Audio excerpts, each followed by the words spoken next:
welcome to Book for Success, a show where we dive into the world of books, the world of authors, the world of ideas that change our lives. Today we are joined by not one, but two amazing guests, authors and coaches that are going to tell us more about team chemistry. They co-authored a book called Team Chemistry. Help me welcome Mr. Noah Mangwarara in the meantime, and I will also be speaking to Mr. Marlvin Mutize. So those are our two guests today. I'm sorry I had to actually preempt, but that's the two guests we have. Mr. Noah Mangwarara will tell us about himself, and I'll just ask you, Mr. Noah Mangwarara, thank you for coming, and would you just give us a bit about yourself? Okay, great. Like been indicated, Noah Mangwarara is my name. I'm a human capacity development expert with over 25 years doing this job, leadership development, and also team building in corporates, in churches, in schools, you name it, across the human divide. So in brief, that's whom I am. I am also an author. I've authored a number of books, one of them being Team Chemistry, of course. Mm-hmm. Which is the one that has brought us here today, actually. Yeah, of course, yeah. Thank you so much for coming. I know you've come with Mr. Marlvin Mutize, your co-author. Yeah, sure. Yeah, so we just want to know what inspired you guys to write this book. Now, one thing that we have realized in the nature of our work is that there is a lot that can be achieved when people work together as one unified whole, to the extent that there is nothing much that has ever been achieved by an individual on their own. You know, look around the world, there is nothing much that you can really single out that has been produced by a single person. To the extent that we then realize that there is need to delve more into the building of effective teams, notably in line with team chemistry. Now, from the nature of our work, you then realize that at times there are so many of these disjointed teams, mainly emanating from, you know, the quest naturally to do things individually. But we then felt that it's critical and it's necessary to then orient and point people to the need to work together in a team, hence the team chemistry. And maybe to bring that into perspective, we then realized that it will be important to then write it not as an individual, but as a team. As a team as well. Yeah, of course. Actually setting that example. That's fantastic. So just tell us some of the themes that are in this book. I know you have exciting topics, common goals. You're talking about cohesion. You're talking about colony leadership, compelling vision, concrete objectives. I just want to know what's the main theme that you have in this book. Okay, the primary thrust is obviously the gelling together, the chemistry of it, where we are saying, you know, when you mix things up, maybe different products, there is always, maybe the final product will be so distinct from what has gotten into that. So what we've then done is we have lined up maybe items or issues that mainly start with the letter C, maybe for just to enhance remembrance, right? Which is, I see that. Yeah. So the primary theme is to say, how can we build the cohesion? How can we build about the chemistry?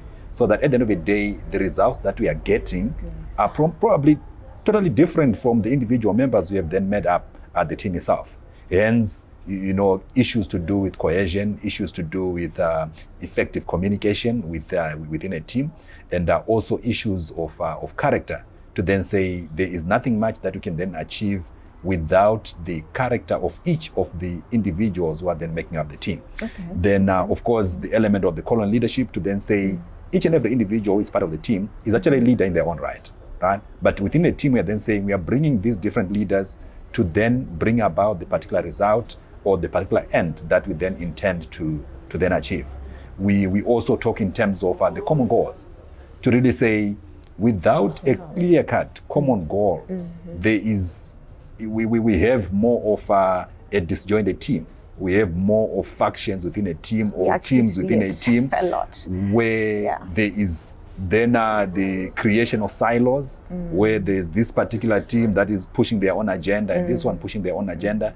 But we are saying there's need to have a clear-cut common goal. And when the goal is known, it means everyone who is coming into the team itself, they know exactly what the end result is. And what then that means is it means even the effort and even the commitment that gets into it then increases. Why? Because there's one overall agenda that is being pursued. So we can actually liken it to probably some of it's by sporting teams, where if the common goal is not known by each of the players, we are then never going to achieve the particular goal that we want to achieve. I was actually going to ask, what does it do to an organization when you don't have that team chemistry? The result is obvious. You know, what you then intend to achieve is never achieved. Why? Because there are so many of these individuals who are then pushing or pulling in their own particular line, or they are driving their own agenda. But you're saying when the chemistry is there, it means in terms of the objectives, we are bound to achieve the objective. In terms of the core values that bind the team together, at least there is that oneness. Not only that, there is also a feeling of care and concern, one for the other. You know, when we are together in one particular team and we are pushing towards one particular end, you know, even if you have challenges, what is bound to happen is there is obviously the quest to then feel for each other, which is maybe one of the key issues that we also address, to say there must be care, there must be concern, there must be, you know, the attachment one with the other, because this will have the result of then generating the particular end or the particular result that you intend to generate. Right? So it's the overall goals of an entity, they are definitely bound to be achieved. Why? Because all the efforts, they are focused on one particular end.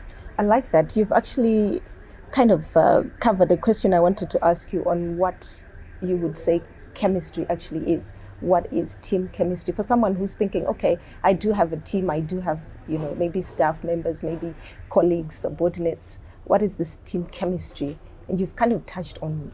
Okay, it's primarily the gelling together of the team members to a point where you cannot really tell who is who within the team. Why? Because what is primarily pushing them and driving them is the common end, right? We have probably given the example from nature, you know, the beehive, right? Where if you try to test the flowers from where the bees are picking their pollen, and try to test them and how, you know, the flowers then test, and then you test the honey, you know, there is no resemblance, or the test is totally different. So the chemistry now comes in the mixing together of the component parts to produce something that is so unique and that is so sweet, to a point where any other person who is probably noticing or seeing from afar, they would say, this is maybe the particular result that is adding the necessary value that you have to add.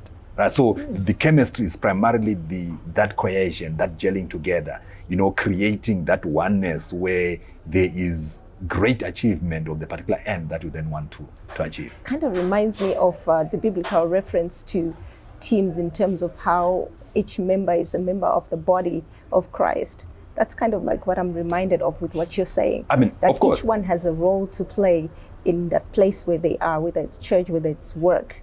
Everybody is important, and everyone's contribution then brings out the results, that common goal you're talking about. That's a fact. It's more like, you know, these 5 fingers, right? If all of them were like this thumb, you know, you are never going to achieve much. But, you know, there's the element of complementarity, there's an element of, you know, the cohesion, there's also the element of, you know, raw clarity, to then say each one has a particular role to then play, which is adding to the bigger picture or to the bigger whole. Right, so there is, I mean, obviously the biblical, I mean, end of things, where we, you know, right through the Bible, there's always, you know, a pointer to the need for teamwork, right, where you cannot achieve much individually. That's the common thing, really, to say there's nothing much that we can achieve individually, but there's need to then bring ourselves together so that we achieve great results. So I know you have a lot of experience in this teamwork. What are some of the obstacles that you've observed in teams that you've worked with? What are some of the challenges that you think organizations are facing? I think it's primarily the issue of, you know, when individuals feel that they are bigger than the team. You know, in teamwork, we always say that the we is always bigger than the me. But the common thrust, you know, right across, you know, whether it's in corporates, whether it's in schools, whether it's in churches, is where someone feels that they are the one who are contributing much to the team, and others, they are not important. Right? But what we have then done, or what we strive at doing, is to say, no. When we probably joined an entity or an organization, it was already running. So there's that need for appreciating the concept of continuity. Yes. To say, I am coming in to just contribute value to the particular entity or to the particular team for a season, right? Because you're not here forever, right? And one of these days when you depart, the system should continue running. Right? So that's really what you're then saying, to say it's not enough to just think that you know it all. There's no one who knows it all. So hence the need to then be able to complement and to align with what others are also doing towards that particular common goal that we have. And so your book is telling us that these teams and team chemistry is actually possible. It's possible to have a team that really gels in that way. Very much so. And I mean, we like the example that I gave, nature. If you go to nature, there is clear-cut pointers to the power of teamwork. You talk of the colony of ants. They only build an ant hill as a result of pulling together one individual, pulling one small grain of sand at a time, right? And another one brings, what happens? Then there's a massive ant hill. So the same concept then applies even in the organizational context, where when you then have maybe 1,000 employees within an establishment, everyone should then have that gelling, that chemistry, which brings about the particular results that the entity would have been formed, or the reason why the entity would have been formed in the first place. And what role would you say emotional intelligence plays in this team chemistry? It becomes so critical because it's not just about the IQ, right? Where individuals are emphasizing more on the IQ and not on the EQ, then you have serious gaps then emanating within the team. Why? Because someone does not have probably a sense or a feel for others. And as a result, at times they're just pushing their own agenda at whatever cost. But that's not good enough for the team. There's always need to then feel for the other. There's also need to understand oneself, to say, how do I stand in within a particular setup in terms of my emotions, how they affect others, and how others' emotions will also affect you.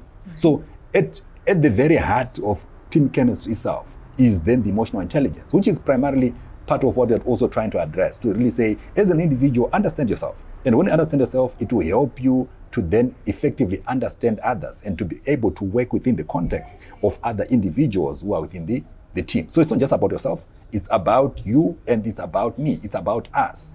That's primarily the thing. And the chemistry then comes in where we are marrying, the emotional intelligence, we are marrying the individual leadership. To then say, fine, you are a leader, but as a leader, we have then placed you within the context of a team, and how then can you function within that team? So that at the end of the day, we then achieve the very great results that we want to be achieved. So as a team, what can a team do to actually achieve this chemistry? I mean, not all of them always have the opportunity to get the training in one place at one time. But how would you advise teams? What would you say to organizations, whether they're whatever type of teams that can be addressed? I think what's so critical is then to be able to establish a common goal. What's so critical is to have what we call a compelling vision, which is then bringing in everyone to the very reason as to why the team was formed in the first place. We are also saying there's need to then establish clear-cut core values, right? Which are then more of the glue that binds, all the individuals into the team itself. So when you have those things in place, it means everyone now has a clear-cut reason as to why they are coming to work in the first place. They also know their roles. So there's need even for role clarity. Clarify the roles, who is doing what, when. So it avoids or prevents a situation of encroaching into each other's space, where someone feels, but I can do everything, right? But you are saying you cannot do everything. There's need for you to fully appreciate and understand your role within the context of the team itself. And you contribute maximally within your particular space. More like, the five things that I was talking about. This one is its own role and its own assignment. And, there's no way it would then intend to be the dump. So it's critical then to bring in all these things into context, so that every individual will then have an appreciation of the need for working together within the context of a team. And just what you're saying about fingers themselves, when one is hurt, you can actually feel it. Not only one. I mean, we are even talking the whole of body is uncomfortable. The small nail on the small finger. If you tamper with it, the whole system is going to suffer. So there is no one who is then less important. Everyone is critical within a team, and there's also need to then appreciate each and every individual within the team itself.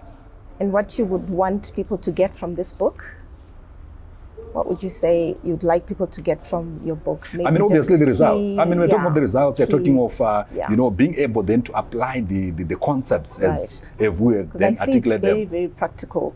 You can actually use this step by step and actually get results. You know what? We are very practical individuals. We are living in a practical world, so we cannot afford to write any theoretical thing. I can see that it's written by people that live the life. They live this life of team chemistry. We have no option. We have to, right? It's fantastic. We have to live what we preach. Yes. Every day. Yeah, true. Well, thank you so much, Mr. Noah Mangwarara. I think it's pretty clear to all of us just how important teamwork is and how important that team chemistry is in achieving the goals, the common goals that an organization has, and even at family level, even true. Yes. So thank you so much. Great. Thank you so much. Thank you so much, viewers. It's been great being here. This is so exciting. We are talking about the book Team Chemistry, and I'm now joined by Marlvin Mutize. Welcome, Marlvin. Thank you so much. It's really an honor to be here. Thank you so much. So you co-authored this book with a phenomenal author. What was that like, working with Mr. Noah Mangwarara himself? Because I know he's written so many books and he's been doing this work for like 2 decades of these team building and all of this. I've seen him in very, amazing platforms doing his thing. So how was that like for you to just sit and, at his feet and learn? It was a humbling moment. Yeah. It was an experience. It was, when that moment when you taste your first ice cream bite, and then you're like, this is good. So it was a very interesting moment for me. So tell us about this book. What, for you, I mean, he did say to us, he told us how he felt about this team chemistry, but for you, what was that like? What inspired you? Why did you feel you needed to write about this? Okay. I think for me, what got us to write this book was how we worked with Mr. Noah. When we started working together, I really enjoyed how we gelled together as a team. So I was like, hey, why not we then, talk of our experiences and the experiences that we see as we go out to, to train people. So let's put it in a book, and then, other people can also benefit from it. So mostly it was derived from our interactions with him. Okay, and I see you are a young person yourself, and a lot of young people seem to be saying, well, books are kind of out of fashion. What would you say to somebody who feels that way? That, I mean, we have so much technology, so many things to watch, but you're writing a book, and a physical one at that. Tell us about that. Yes, a lot of people say it's now old school, but it's also important that we have something which is physical, that you can also refer to and also, put marks. I remember growing up, my parents used to get me a physical Bible. And I'd be like, I have a Bible in my phone, and then they would say it's something important to have a physical Bible where you physically refer, So to everyone, I encourage you guys to have physical books like one of this, so that you can always refer and use it. Yeah, well, I'm old school, so I love this. I always, you can see I even have my pen and my pad, despite the technology. So it's still very important. And I've also seen that sometimes you have situations where technology can actually let you down completely. Yes. Maybe your phone is not even working. Maybe there's no power. Maybe there's, and then you don't have the physical. For instance, the Bible you've mentioned, and you want to read and you don't have that access. So sometimes technology fails. It's very good backup. Yes. It's very good backup. Do you have any personal experience that you can share that led you to want to write this book? I mean, you've been doing this teamwork work as well, team building as well. Yeah. So I think this is my 15th year, if I'm not mistaken. See now. Yeah, something like that. So I think as What we kind of people have you worked with? Young people? Is it just I've worked corporates? Is with, it different? like from young people, youth, adults, churches, corporates, NGOs, everywhere and everyone. We've been doing this for a very long time, and seeing different dynamics in different groups, was also a contributing factor to say, hey, you know what, let's put something down, because what you experience with young people is slightly different from what you experience with adults and with corporates and in the spiritual entities and everywhere. So I think that also was a major contributor to us putting something down. Okay, and you believe your book is addressing these challenges? How exactly? What are some of the topics you would pick as recommendations for someone to read in your book? You can look in everything in the book. We talk about role clarity. We talk about communication, not just communication, but effective communication. There's a difference between communication and effective communication. We talk about role clarity. We talk about coming together is the important thing, and then doing the work that you want to do. We talk about collaboration. We talk about cohesion. What about complete rather than compete? I found that quite interesting. That topic, complete rather than compete. What are you guys saying there? In this world where we're living in, the VUCA environment, everyone has the edge to be the best, to be the it thing. But we are saying, in a team, let's not try to be the it thing to support, to surpass everyone, but rather if we come together and we gel in and we complete what the other person is doing, it makes a difference. It makes everyone win. So we are saying, instead of us competing, let's complete each other, because there are certain areas where you're good at that I'm not good at, and the other person is not good at that I'm good at. So we are saying, kind of complement. Yes, let's complement. Yes, let's complement each other so that we go far.